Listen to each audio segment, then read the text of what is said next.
My guest again today is Steve Andrews. Well, I've titled this one Unmasking the COVID-19 Transmission Narrative and Analogies with Climate Change. So just to recap on my background, I've given 3 talks already, but this is just a recap really for those of you who don't know. Well, my training in education has been primarily in science, studying biochemistry, chemistry.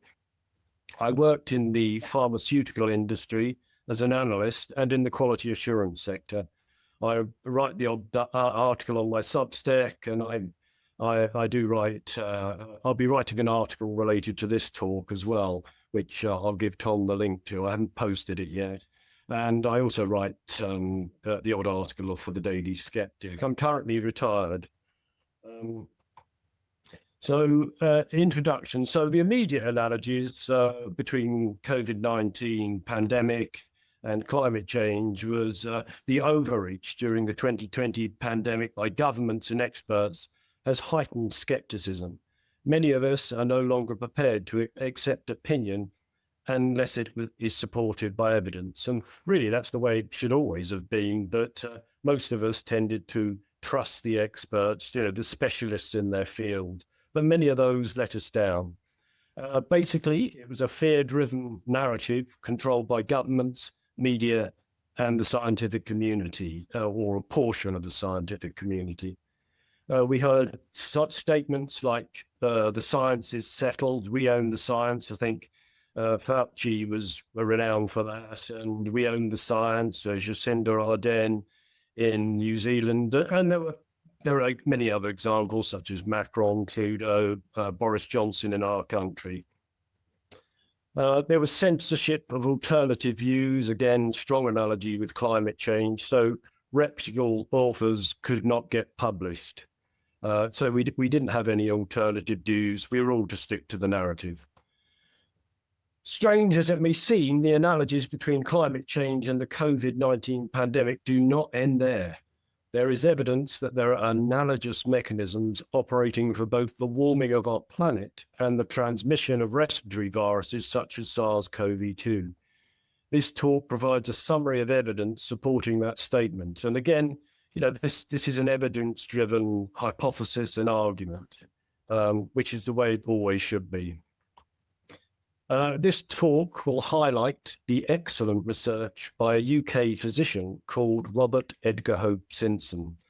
Hope-Simpson generated a huge amount of data to support an alternative hypothesis for the transmission of the analogous respiratory virus, influenza, which is applicable to SARS-CoV-2. Who was Robert Edgar Hope-Simpson? He was a UK physician born in 1908, who was based in Cirencester. That's in a region called, it's a town in the region called, in England called the Cotswolds. His first major study proved that shingles, that's varicella zoster virus, was reactivated chickenpox by an analysis of isolated communities in the Shetlands. He did this in 1953 on an island called Yell. He was a respected researcher and was given the OBE in the UK, that's the Order of the British Empire, and the Varicella Zoster Virus Foundation in the United States gave him the gold medal in 1999. So he had some sort of international fame, and he was given several other awards as well. He was self-taught with respect to infectious diseases. He clearly had an inquiring scientific mind and realized that the transmission of influenza did not follow the person-to-person transmission route, as demonstrated by measles, and gathered data to prove that point. He was a data-driven scientist, as indeed all scientists should be.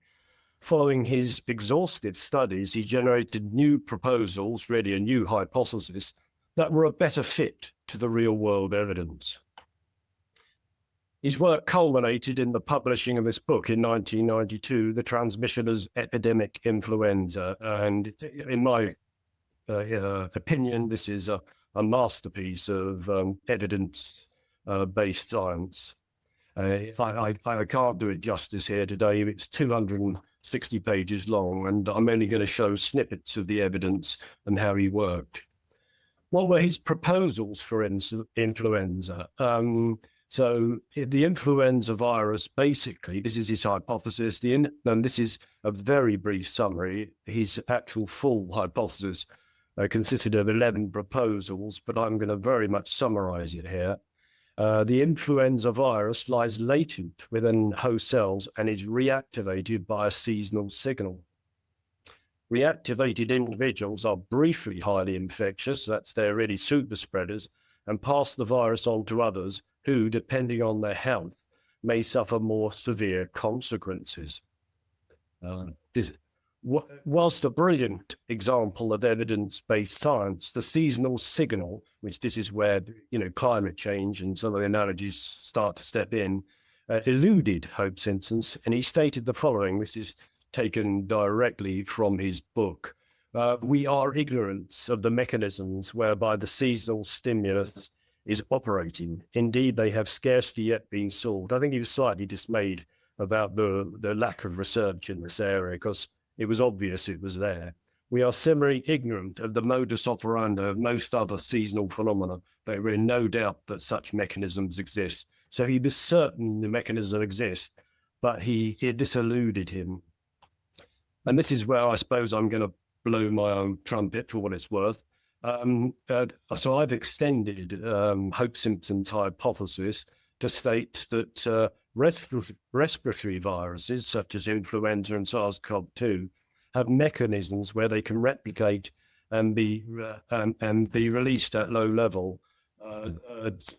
Specific low levels of UV light, that's in terms of wavelength and intensity, partially damage viral RNA in exhaled viral particles, rendering them unable to replicate.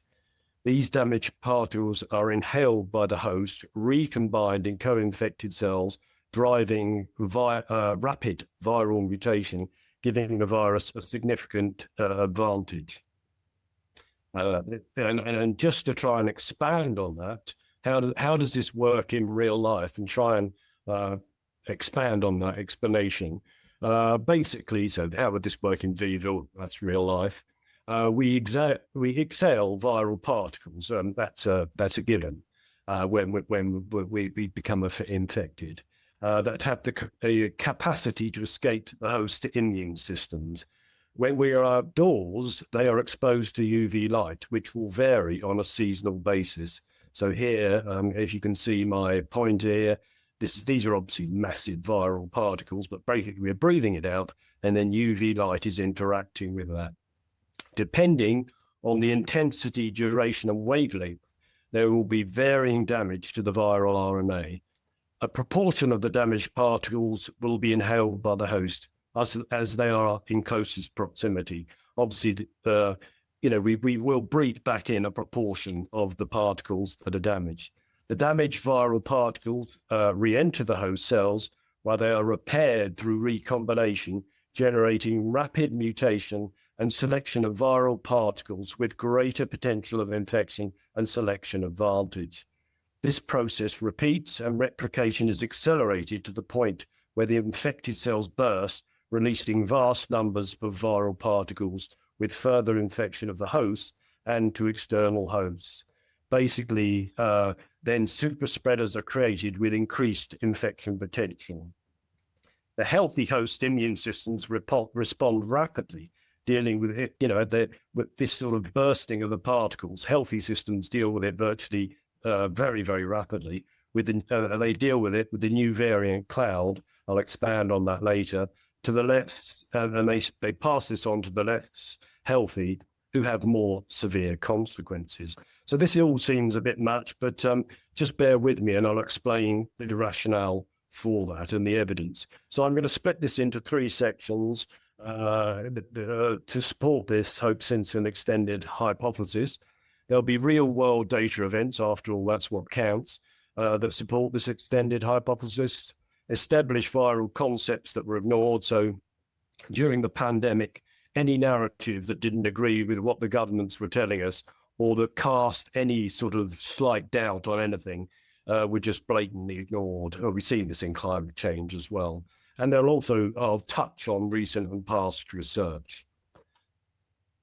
So first section, real world data, the events that support the extended hypothesis. So they're basically black swans for the simple person-to-person transmission narrative, which obviously had been identified by Hope-Simpson. So this is an example of the type of work he did. And here he's looking at, just move that a touch, he's looking at acute febrile respiratory disease in the hometown or the region of Cirencester in general practice in 1977 to show the explosive impact of Asian flu, that's H2N2, at the end of September and October. He asked, well, what stopped it in a non-immune community? So basically, we weren't meant to have any immunity to this. So if we look, you can see my point here, goes up rapidly, and then it descends fairly rapidly, virtually to zero. What stopped it if it was just person to person? So it's a really very basic question that everyone should really ask. And then I'm going to do comparisons with current data to COVID-19. So again, this is the UK mortality data. The source is the Office of National Statistics. That's our major statistical government body. And so you can see it rises rapidly and then it descends to virtually zero, much exactly the same as the influenza in 57. But this is always the case for respiratory viruses. So, the basic thing that they were claiming that lockdowns and masking were having, it's just laughable, really. But anyway, I'll expand on it. I'll go into that later. Let's have a look at some of the work that Hope-Simpson did. This is, again, he looked at things on a sort of international, he had quite a few international links. He worked with a guy called Daniel Golubev in Leningrad, and he had very close links with the United States. But here he's looking at the global picture about the equator, and basically he's looking at the distribution of world epidemic influenza from 64 to 75 in 4 major zones of latitude. And you can see that basically they oppose one another. It's a seasonal virus. So we've got here, they're basically 6 months apart of where basically in the southern hemisphere in the winter, we're seeing this peak. And then we see that in the winters, as we approach the winter here, and they oppose one another. And this effect is moderated at the equator, and it follows the path of solar radiation. Anyway, so that's the sort of work. So this is just a flavor of some of the work he did. It was just massive, given what resources he had at the time. Another example here is the timing of 17th century influenza epidemics in diverse parishes in various UK counties as reflected in burials.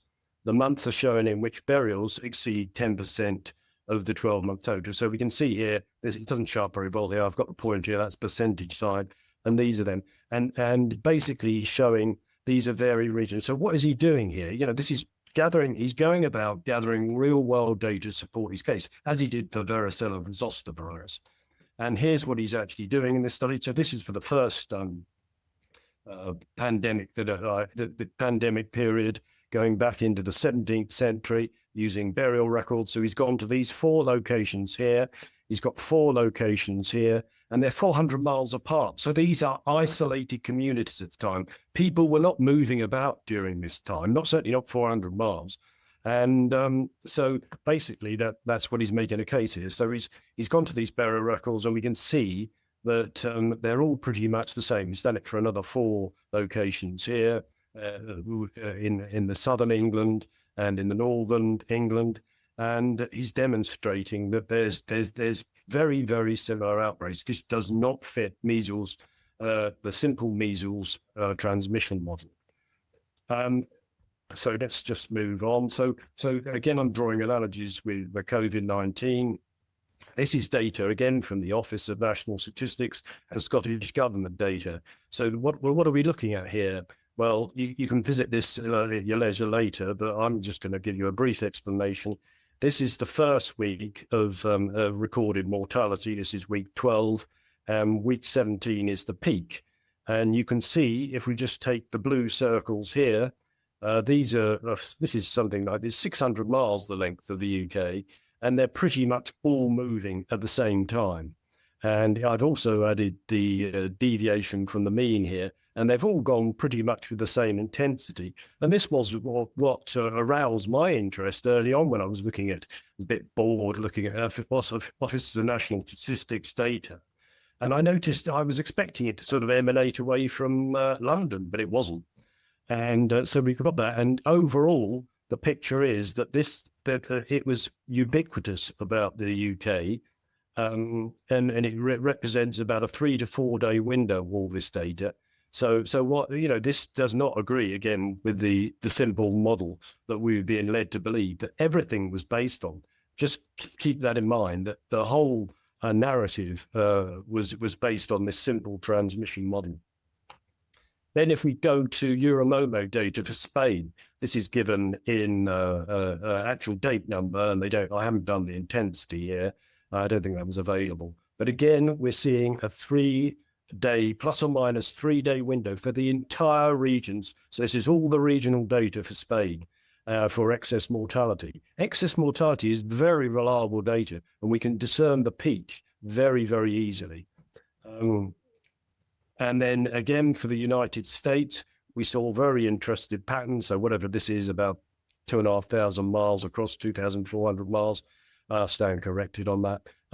You can see we've got this region here. Where I'm moving my pointer, you can see that that many states. So this is all state data from the Center of Disease Control. So it's official mortality data.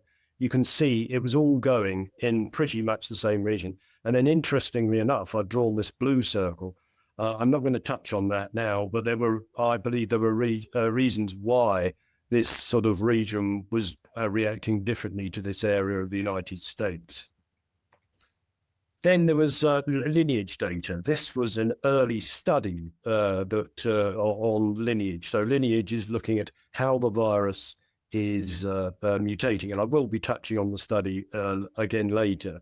But basically what they were doing here was looking at how the lineages, that's how the virus was mutating, and the number of variations they were seeing in the samples they were seeing. And this is measured by Shannon's index.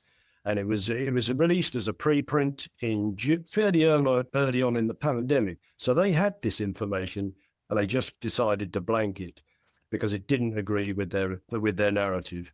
So this was a Medrix preprint called Establishment of Lineage Dynamics for the SARS-CoV-2 Epidemic in the UK. It had 27 authors. They were gathering data. But the key point here was they were gathering data on a daily basis. So we had very good resolution. So what have we got here? We've got the 4 cities of England, Scotland, Wales, and Northern Ireland.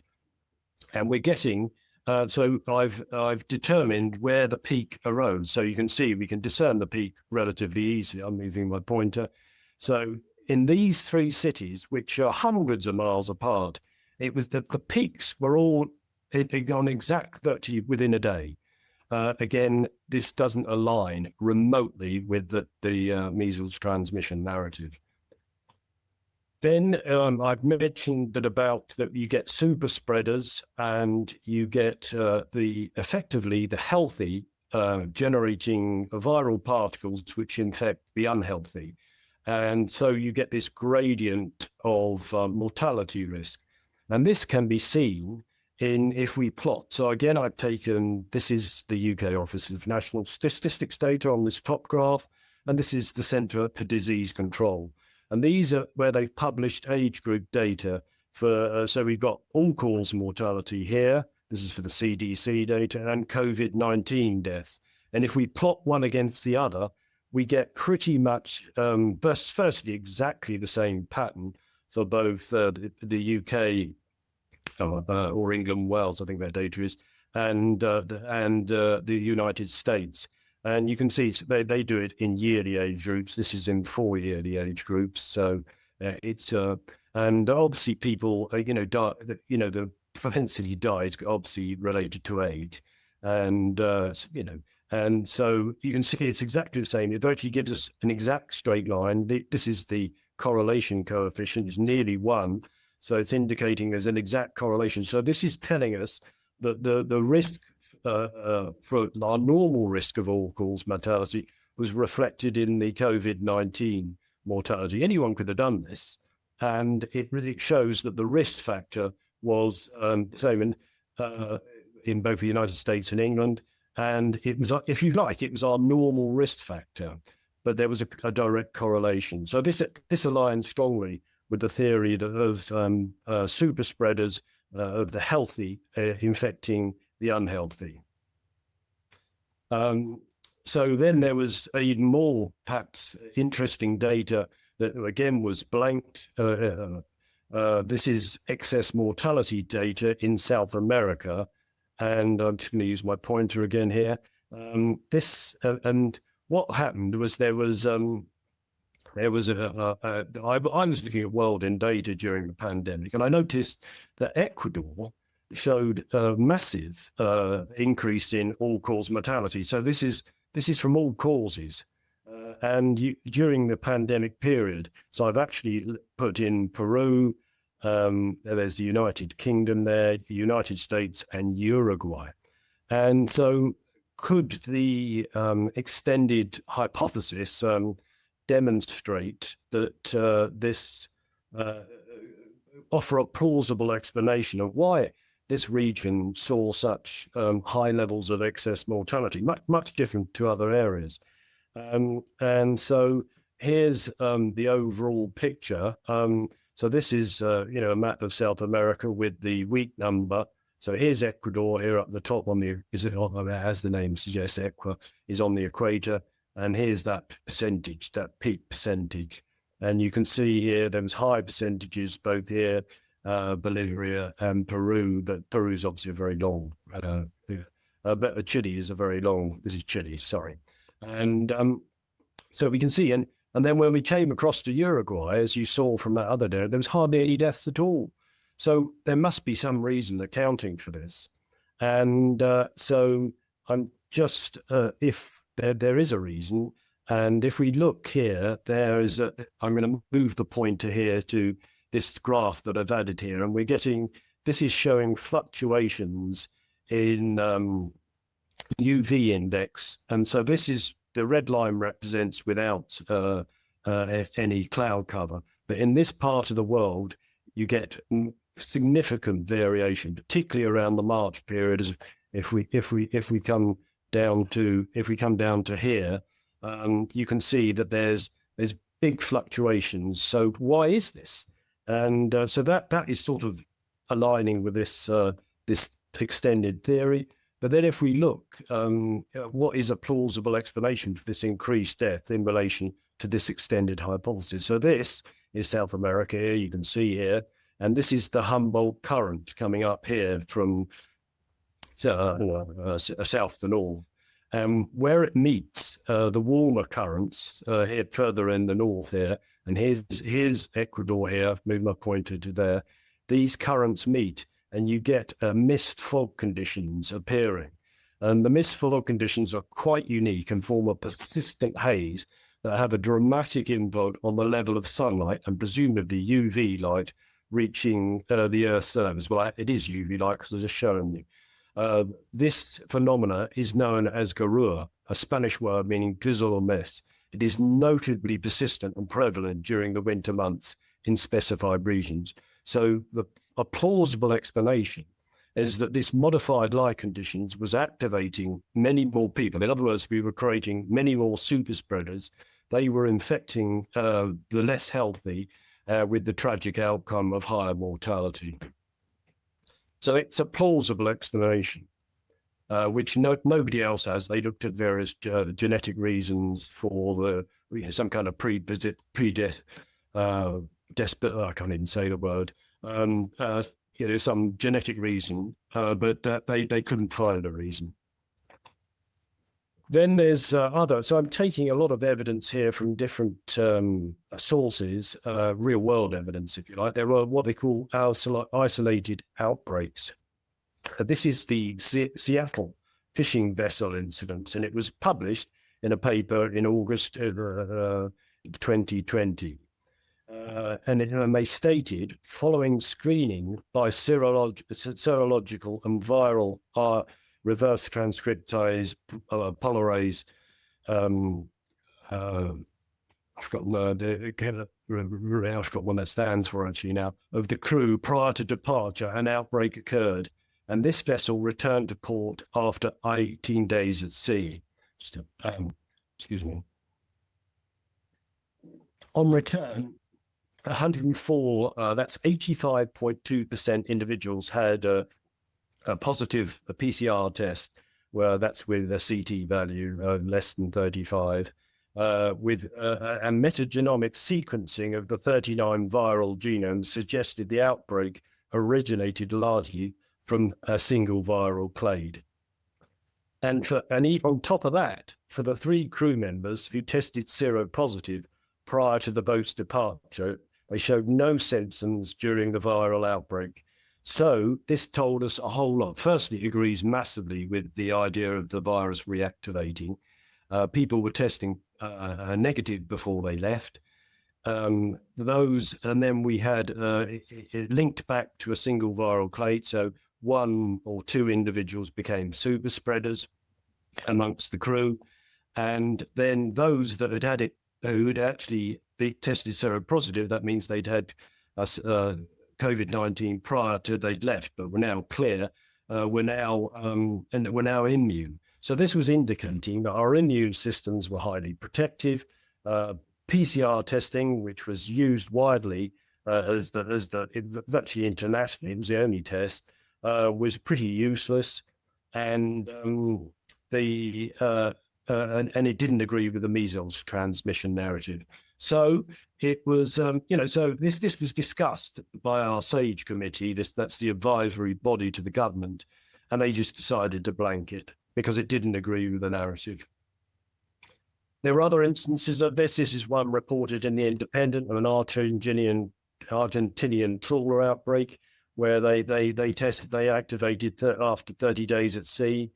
Then there were others in the Antarctic. So these are all obviously massively isolated cases and with indicating reactivation.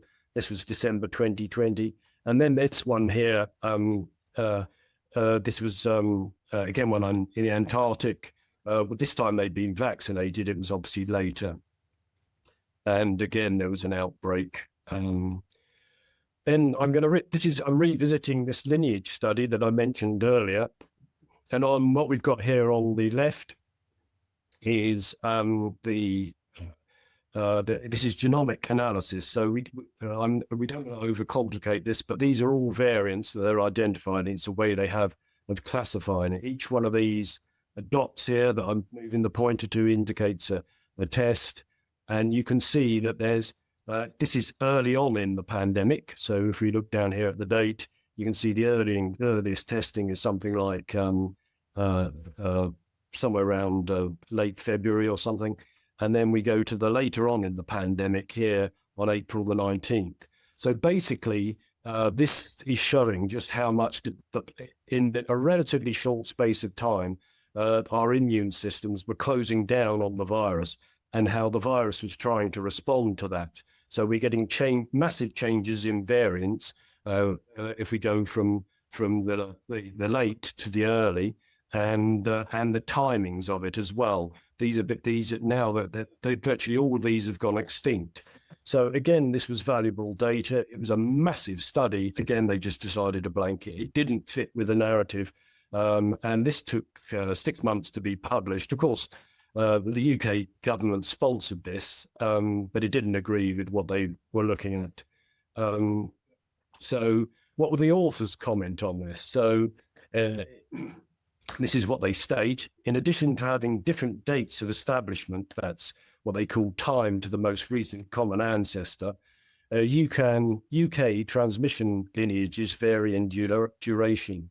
Many have not been sampled for several weeks and are therefore very rare or gone extinct, most likely as a result of the interventions such as social distancing that led to reductions in the number of new cases. Figure 4, we can ignore that for the time being, shows how the composition of UK transmission lineages has changed through time. In early March, the epidemic mostly comprised of lineages that had been newly detected for the first time, whilst by late April, most transmission lineages had not been detected by genomic sampling for more than a week. In other words, so the alternative interpretation, which was far more viable, was that the virus is mutating rapidly, which is obvious, during this first wave, and within 6 weeks, the frequency and lineages have been transformed as a product of the initial stimulus. So that's what I'm saying is the UV light stimulus, and the prevailing state of the immune system. That's how our immune systems are responding. Again, this didn't fit with their narrative, so they just blanked it.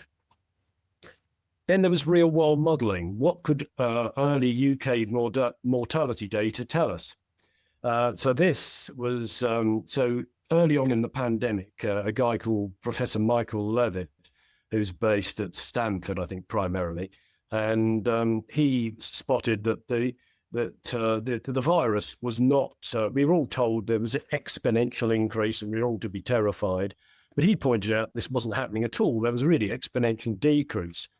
And he wrote to Neil Ferguson, who was the sort of lead Imperial College that was influencing the UK government and governments about the world. In particular, I think the scaremongering, again, many analogies to climate change, the modelling, the scaremongering.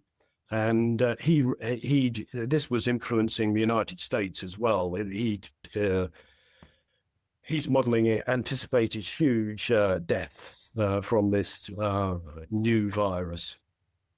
But then there was also a more eloquent and detailed explanation offered on YouTube. I don't quite know how I linked to this, by a Anglican priest called John Daniels, who had significant scientific training, and he had a different theme completely to what I was looking at. But so he did this where he was looking. It's a very good. I've given Tom the various links to this.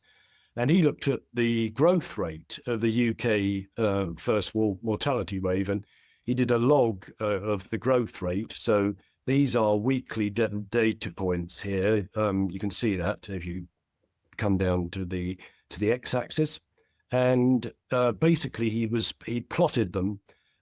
This was very early available, very early on in the pandemic, and he plotted them, and he showed, yes, there was just a stamp.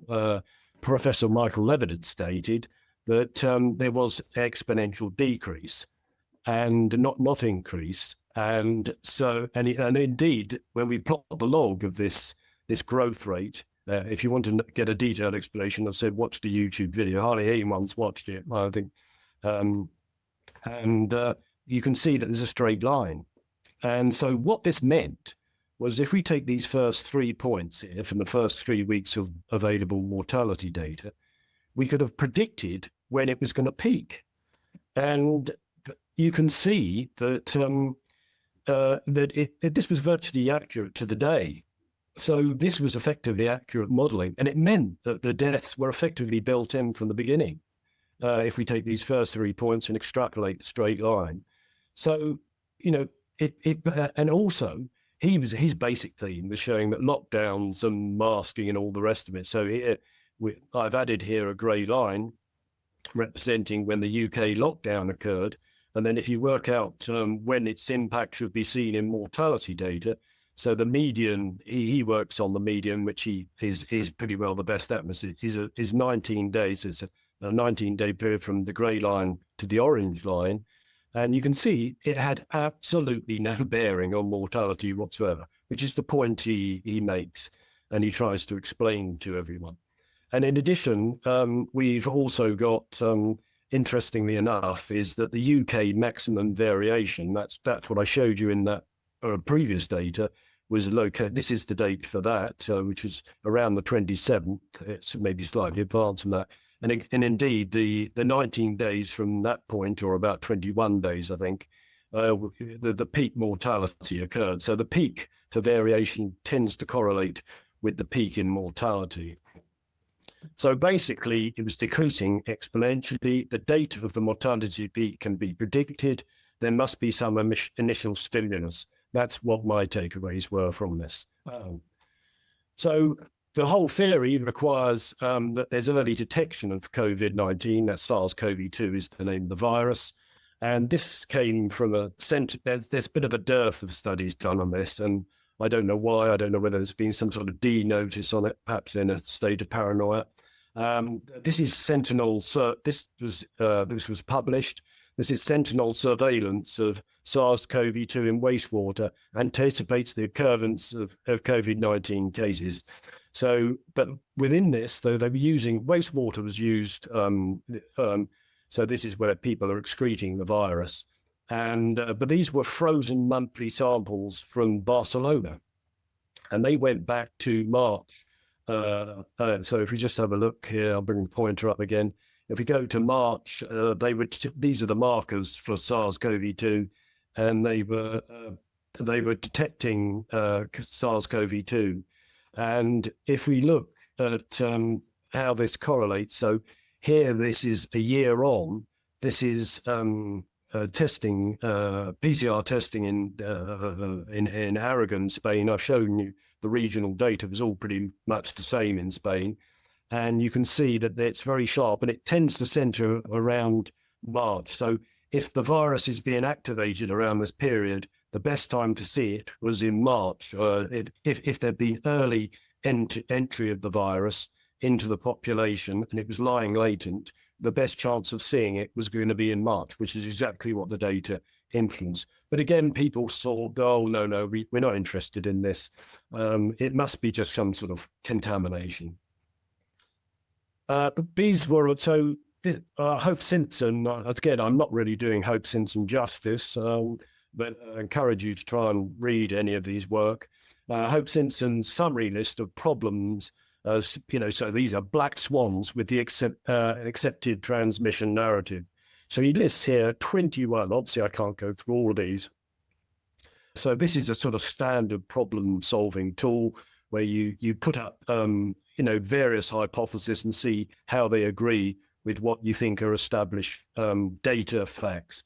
And so he looks at how it agrees with his new concept, and then he looks at the current concept, and there's no agreement at all.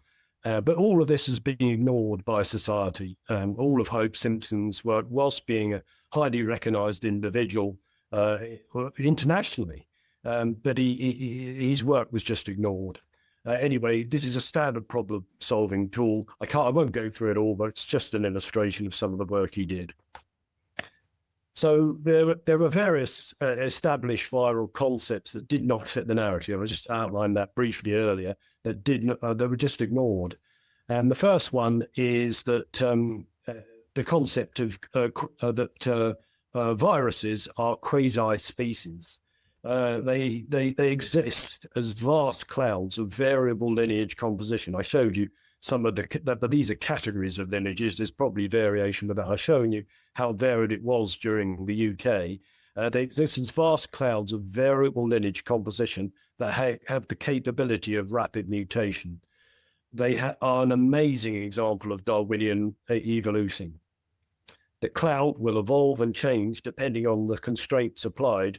To simplify this concept, we, the plebs, were told of variants of concern. So we imagine this deadly virus wandering about with a name badge such as Delta or Alpha. And, it was just farcical, really. The vast numbers involved are unimaginable, and I think none of us can get our heads around this, including me. And the minute size is also a factor because they're absolutely tiny, and they can be suspended in the air. So this upper atmosphere here, this upper limit here, this 10 to the 11, this is an estimate. These are estimates of the number of viral particles emitted by a person when they're infectious with SARS-CoV-2. 10 to the 11, this is the upper limit, is enough to infect every man, woman, and child with 10 viral particles. This is what we were dealing with. And, to even think that we could control this by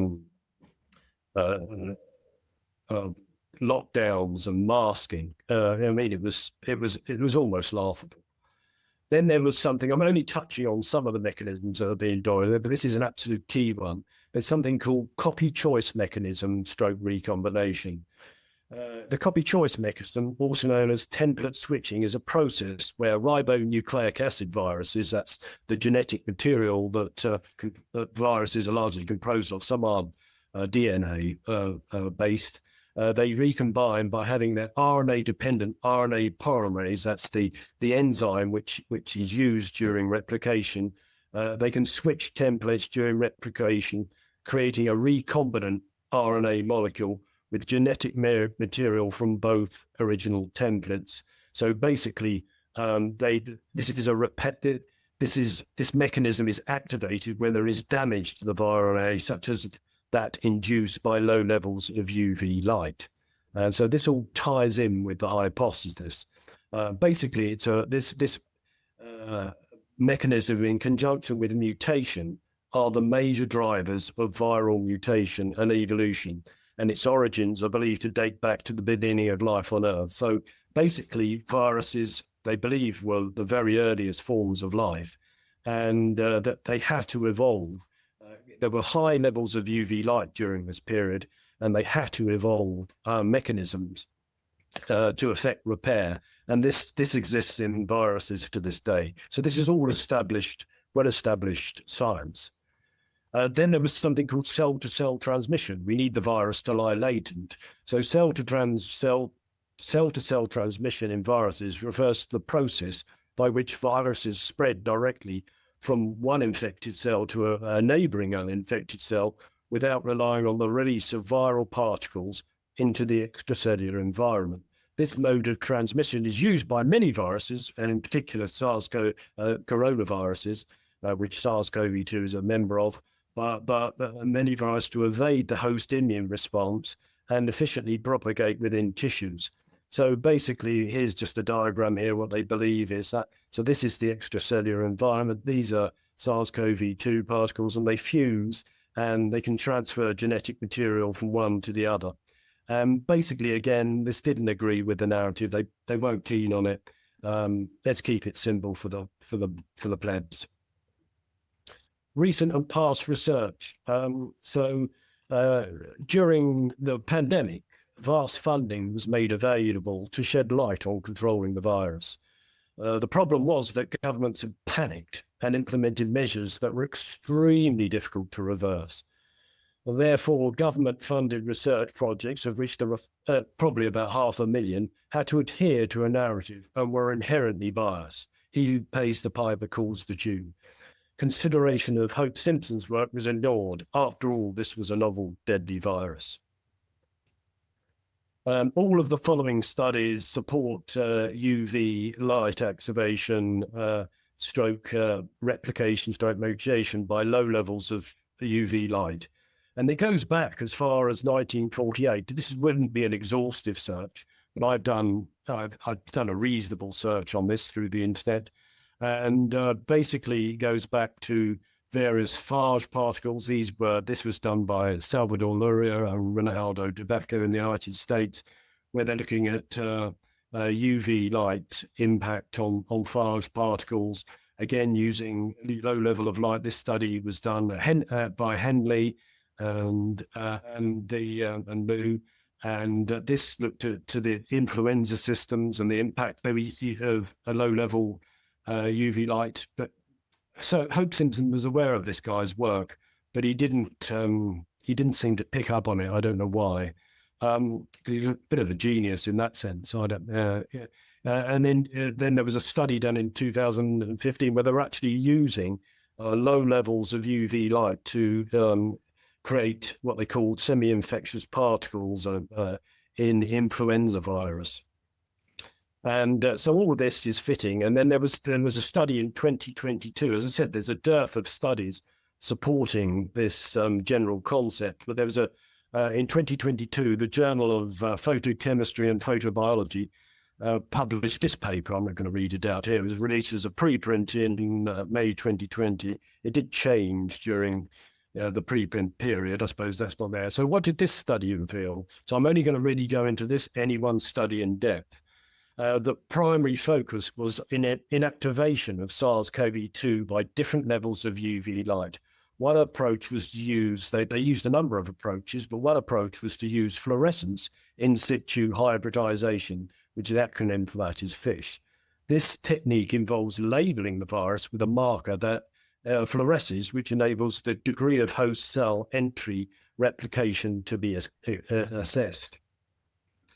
So I'm just going to jump to this next slide. And basically, so what this is showing here, this is for different bands of UV light, where I'm showing the pointer here. And you can see here, this is a logarithmic scale, still, these are factors of 10.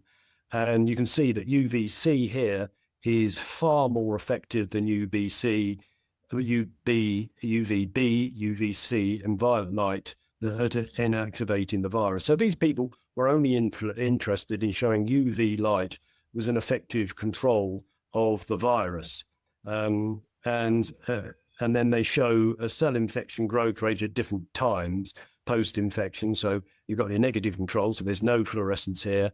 And then you've got after 4 hours, this is hours post-infection, you can see there's a little bit of fluorescence, then it increases at 8 hours, and then at 24 hours, you can see this fluorescence effect as it's replicating and infecting the cells. So if we go back to the data they actually generated, they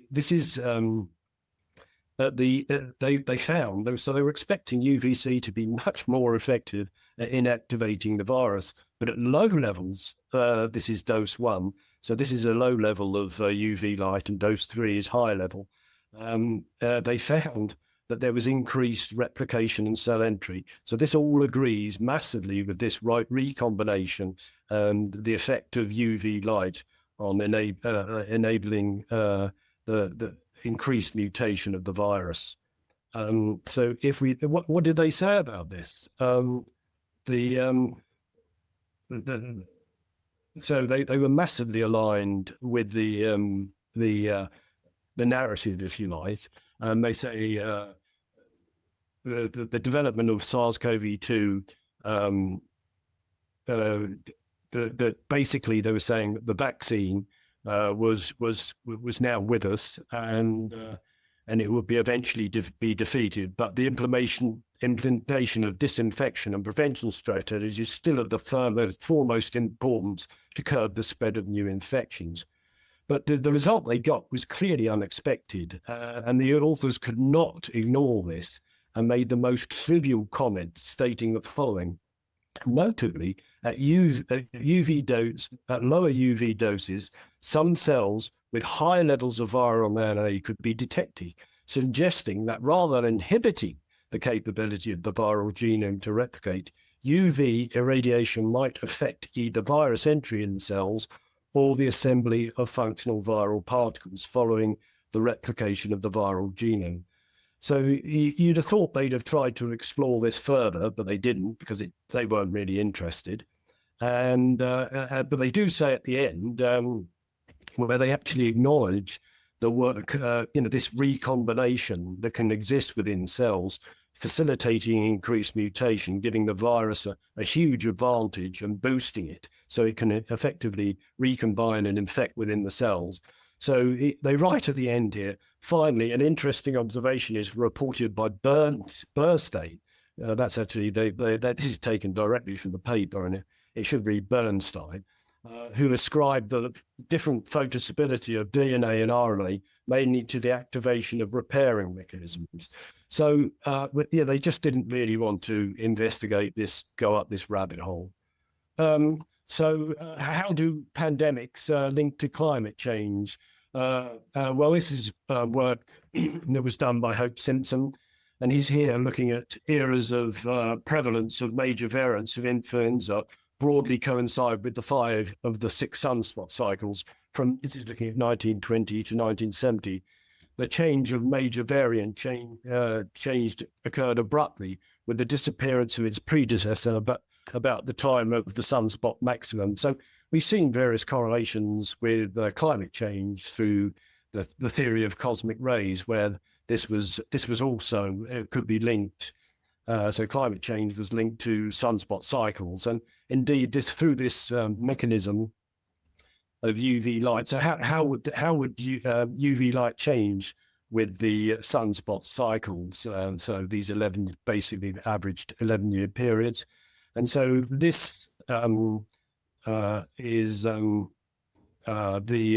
this is looking at how UV light varies during sunspot cycles, and this is measured using magnesium index. It's been measured here between 1980 and about 2007. And so you can see that UV light here, I think in green, reflects very much, its intensity is very much in change during sunspot cycles. And presumably this has been having a bearing on the viruses and their ability to evolve. It appears, so basically a summary, it appears that climate change and the transmission of respiratory diseases such as COVID-19 have been poorly understood, and both have been hijacked by glassy-eyed fanatics and eagle-eyed opportunists. I think that, to me, is a fair summary. That quote is almost a quote from Will Habright. He ends very briefly from him. That's what he wrote to me. And I tend to agree with that. I don't think these people are that bright in terms of, it's just been a poorly understood mechanism, and this has been hijacked, really. So summary, the evidence for UV reactivation of respiratory virus is significant and from a diverse number of sources. So where you've got a lot of information coming in from a lot of different sources, this adds strength to an argument or the plausibility of your hypothesis. Basically, the facts are that ribonucleic acid, which is what viruses that are largely comprised of, is extremely sensitive to UV light. There's real-world evidence from a variety of sources that supports latency followed by reactivation. UV-enhanced recombination of selected RNA strands provides a significant rapid mutational benefit to select lineages that have a survival advantage. The low level of UV light appears only at certain times of year, which is why the peaks of infection / mortality are seasonal. But the outstanding work of Robert Edgar Hope-Simpson has been ignored in favor of a control myth. Conclusions. The world tends to suffer from King-Canute syndrome. King-Canute syndrome, also known as Canute syndrome, this is taken directly from the internet, is a term used to describe a delusional attempt to resist or deny an inevitable change or force of nature.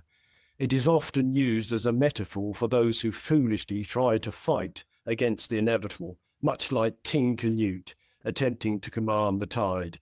And this is a cartoon caricature of this. But if you actually Google this, sometimes you've just got to laugh at the situation. I know Tom does. If you actually Google this, you actually get this. This term gained traction in modern journalistic and political commentary, particularly in discussions about climate change denial. It is used to mock those who deny or downplay the severity of climate change, despite scientific evidence and the apparent consequences.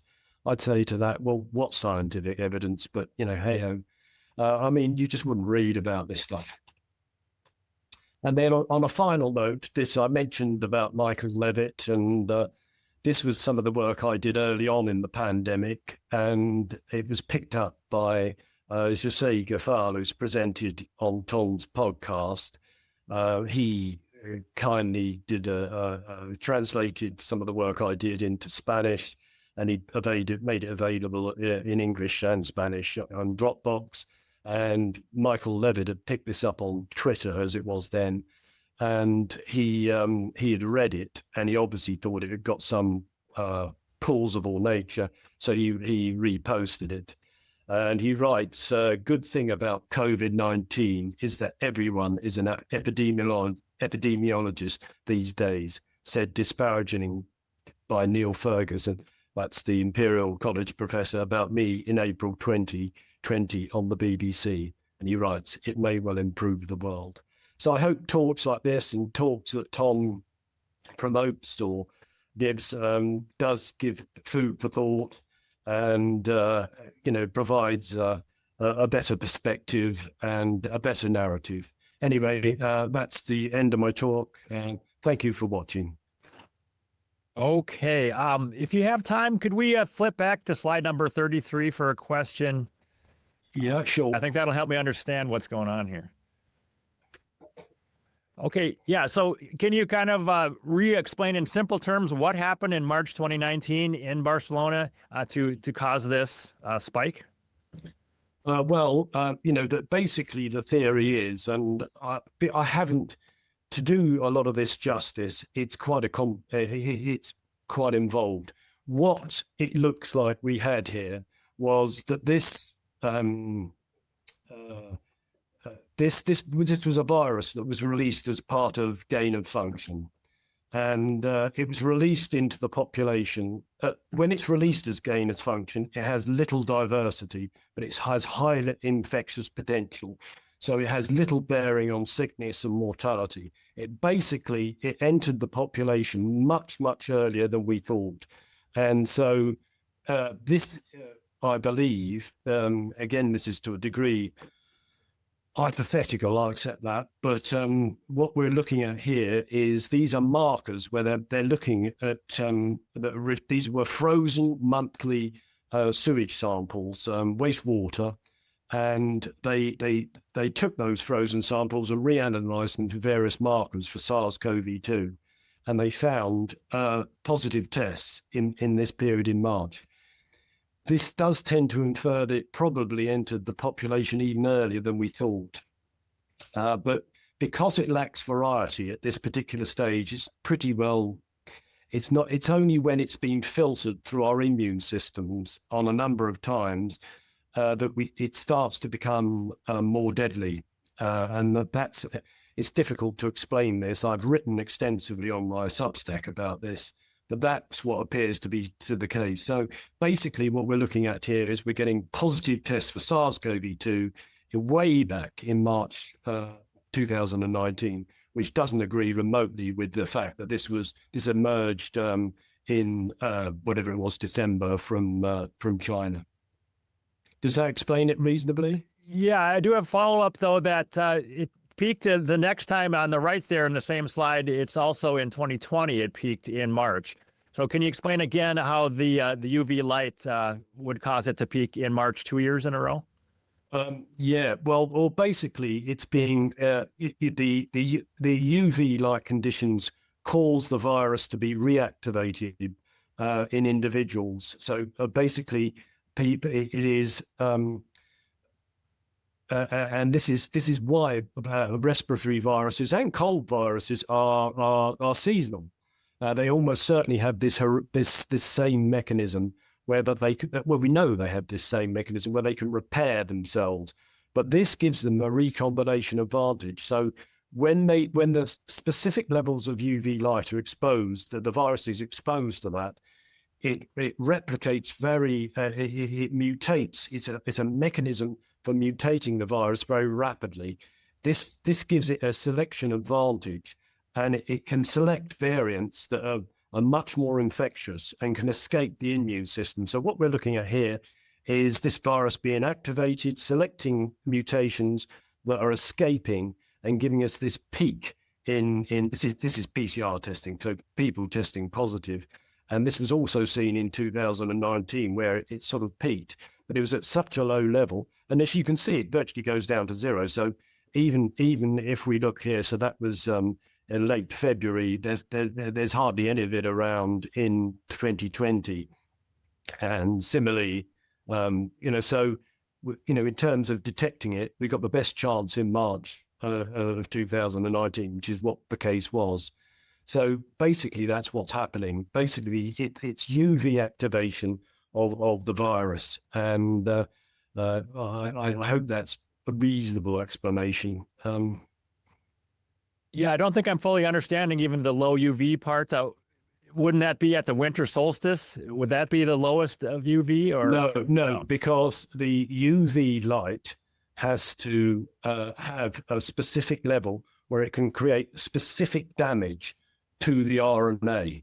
If it's too little, it won't do it. It won't confer any advantage. If it's too great, it will destroy the virus. it has to be at a specific level. And so it's not at the winter solstice, really. It's at a level whereby it can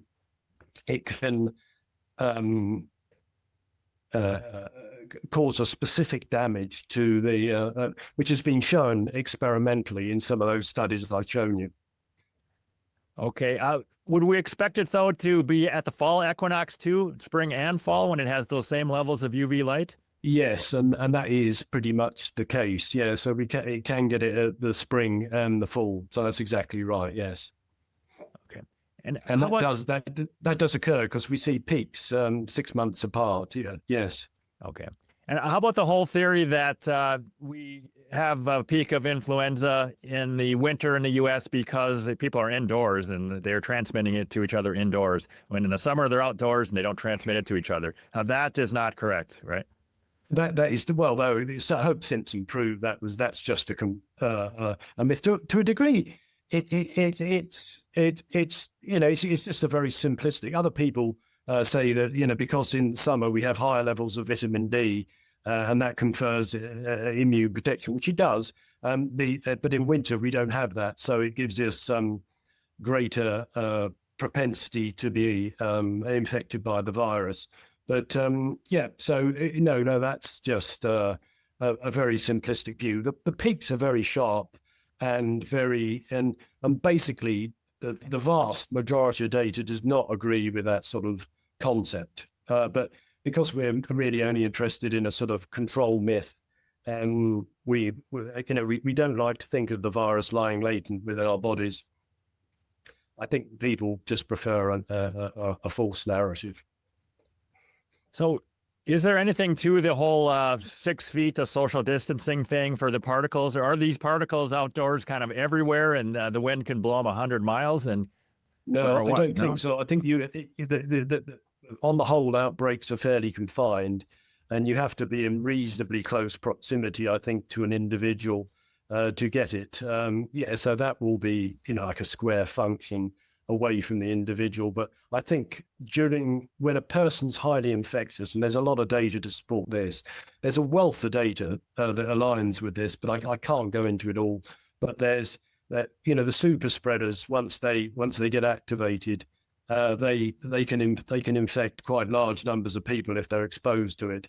So I think the airborne transmission, there's a lady called Dr. Claire Craig who's very keen on